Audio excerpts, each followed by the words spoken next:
Good morning students. मैं आपको व्याकरण में थर्ड चैप्टर करवा चुकी हूँ। तो थर्ड चैप्टर जो है हमारा कंप्लीट हो गया था। तो आज मैं उसका एक्सरसाइज आप लोगों को करवाने जा रही हूँ। ध्यान से आप लोग सुनेंगे। फर्स्ट एक्सरसाइज में आपका फर्स्ट क्वेश्चन है, रिक्त स्थानों की पूर्ति कीजिए। ठीक है। क्वेश्चन नंबर क, जो शब्द दो या दो से अधिक शब्दों के योग से बने हों उन्हें यौगिक शब्द कहा जाता है। ठीक है, यानी कि दो या दो से अधिक शब्दों से पढ़ाया भी था मैंने। यौगिक शब्द कौन से शब्द होते हैं? जो दो या दो से अधिक शब्दों के मेल से बनते हैं। वे शब्द जो पहले से ही उसी अर्थ में प्रयोग होते चले आ रहे हों रूढ़ कहलाते हैं। ठीक है, रूढ़ शब्द कहलाते हैं। जो शब्द पहले से ही एक ही अर्थ के लिए जाने जाते हों उसे रूढ़ शब्द कहते हैं। वे शब्द जो संस्कृत के समान ही हिंदी में प्रयोग होते हैं वह तत्सम शब्द कहलाते हैं।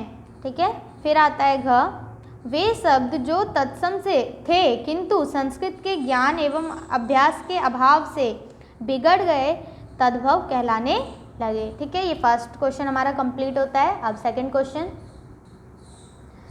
क्वेश्चन है हमारा, निम्नलिखित प्रश्नों के उत्तर लिखिए। क्वेश्चन नंबर क में रचना के आधार पर शब्दों के भेद लिखिए। रचना के आधार पर शब्दों के कितने भेद हैं? रचना के आधार पर शब्दों के 3 भेद हैं। मैं दिखा रही हूँ आपको इसका आंसर।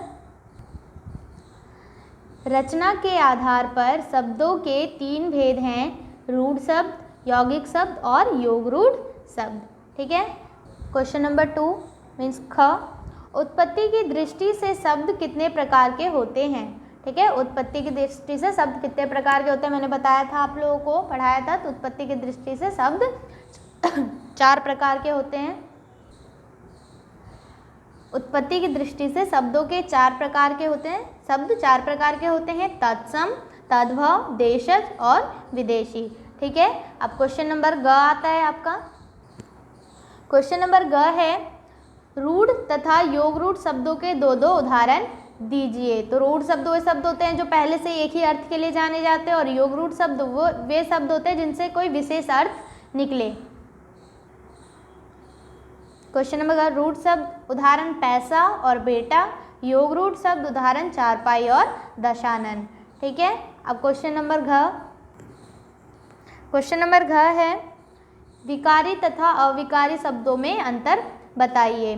तो मैंने विकारी शब्द आप लोगों को बताया था कौन से शब्द होते हैं? जो किसी भी कारण से, लिंग के कारण, विशेषण के कारण, क्रिया के कारण, जो है कारक के कारण वो सब बदल जाते हैं। तो बदलने को क्या बोलते हैं? विकार उत्पन्न होता है। और अविकारी शब्द वे शब्द होते हैं जो किसी भी कारण से नहीं बदलते, वैसे शब्द अविकारी शब्द कहलाते हैं। इसका आंसर मैं आप लोगों को दिखाती हूँ। इसका आंसर है, विकारी शब्दों में लिंग, वचन, काल तथा कारक के कारण, पहले ये लिखेंगे, विकारी तथा अविकारी शब्दों में अंतर इस प्रकार है। विकारी शब्द, अविकारी शब्द। विकारी शब्दों में लिंग, वचन, काल तथा कारक के कारण बदलाव उत्पन्न होता है, जैसे मैं, मुझे, मेरा। इसके अंतर्गत संज्ञा, सर्वनाम, विशेषण और क्रिया शब्द आते हैं।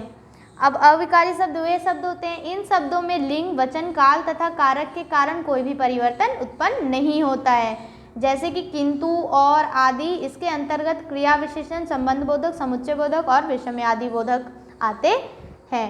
तो यहाँ पे आप लोगों का क्वेश्चन आंसर कंप्लीट होता है। अब नेक्स्ट क्वेश्चन हम शॉर्ट टाइप्स के देखते हैं। यह है क्वेश्चन नंबर 3 हमारा, सामने कोष्टक में से सही शब्द छांटकर रिक्त स्थान में भरिए। अब देखिए, हस्त, नासिका और कर्ण ये कैसे शब्द है? ये तत्सम शब्द है, यानी कि संस्कृत के शब्द है जो हिंदी में भी जो के त्यों ही प्रयोग किए जाते हैं। तो इन शब्दों को क्या, कौन से शब्द कहेंगे? तत्सम शब्द कहेंगे। ठीक है, इधर टिक लगाया मैंने। ख, बेटा, लड़का, पेड़, गाड़ी ये शब्द कैसे शब्द हैं? ये सब देशज शब्द हैं। हिमालय, विद्यालय शब्द कैसे शब्द है? हिम प्लस आलय। ठीक है, ये शब्द यौगिक शब्द हैं। फिर आता है घ, संज्ञा, विशेषण। संज्ञा विशेषण विकारी के भेद हैं। ठीक है, विकारी शब्द के भेद हैं। अब आते हैं, निम्नलिखित के 3 उदाहरण दीजिए। क्वेश्चन नंबर 4, 3 उदाहरण लिखना है। आप लोग अपने मन से भी कुछ भी लिख सकते हैं अगर जो आपको आते हों। ठीक है, मैंने ये लिखे हैं, तत्सम का सूर्य, पुत्र, चंद्रमा, विदेशी शब्द में डॉक्टर, मास्टर, रोटी, रूट शब्द में कमल, पैसा, जल, योग रूट शब्द दशानन, कंसारी और चारपाई। ठीक है। क्वेश्चन नंबर 5 है आपका, निम्नलिखित वाक्यों में सही के सामने तथा गलत के, सही के सामने सही और तथा गलत के सामने गलत का चिन्ह लगाइए। अब देखो क्वेश्चन नंबर क में क्या है, शब्द के 3 भेद होते हैं, नहीं शब्द के 4 भेद होते हैं। एक तो उत्पत्ति के आधार पर, विकार तथा प्रयोग के आधार पर, अर्थ की दृष्टि से। ठीक है, तो इसको रॉन्ग करेंगे। अब है क्वेश्चन नंबर 6, सही विकल्प पर सही का चिन्ह लगाइए। शब्द किसे कहते हैं, वाक्यों के समूह को, वर्णों के सार्थक समूह को या शब्दों के समूह को, तो वर्णों के सार्थक समूह को शब्द कहते हैं। फिर आता उत्पत्ति के आधार पर शब्द कितने प्रकार के होते हैं, तो 4 प्रकार के होते हैं। रचना के आधार पर शब्द कितने प्रकार के होते हैं, 3 प्रकार के होते हैं। 2 या 2 से अधिक शब्दों के योग से बने शब्दों को यौगिक शब्द कहते हैं। ठीक है, तो यहाँ पे आप लोगों का एक्सरसाइज खत्म होता है। आप लोग अच्छे से रिवाइज करेंगे, पढ़ेंगे, आपके एग्ज़ाम आने वाले हैं, और जो नहीं समझ आता है मुझसे कमेंट करके क्वेश्चन करेंगे। Okay, thank you.